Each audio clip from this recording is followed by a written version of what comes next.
This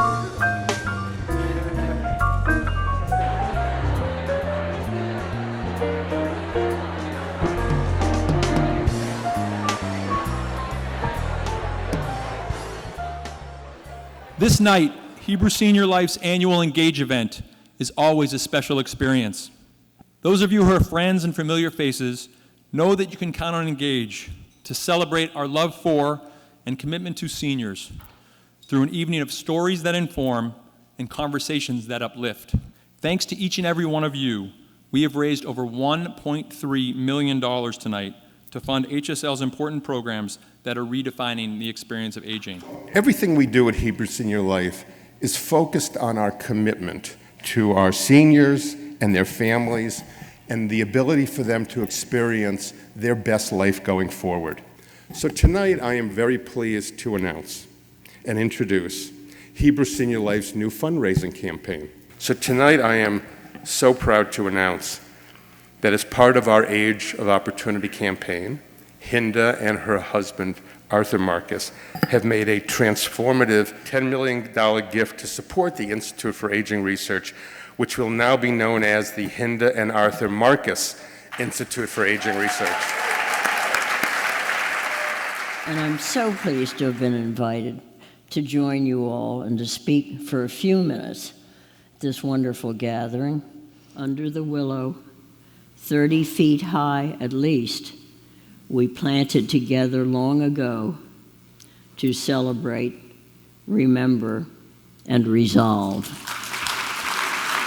The most potent example of communication of any kind I've ever experienced, and this was medical communication, and it was just amazing how important it was to me in that moment.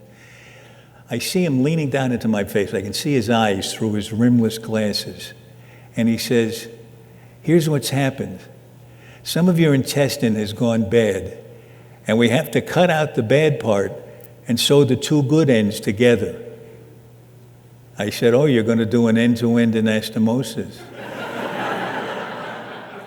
He said, how do you know that? I said, oh, I did many of them on MASH. I trusted him. I knew he could do it because he spoke in plain language to me. He didn't say end-to-end anastomosis. I did. Here I am on my deathbed trying to get a laugh out of the doctor. That was the sickness I had. Your presentation was moving, deeply moving to all of us who are engaged in healthcare. Thank you. Well, we certainly, geriatricians, resonate with every word that you've said, Alan, and really appreciate your comments. So the way we teach our students is we teach them to listen. And I think this was certainly one of your themes.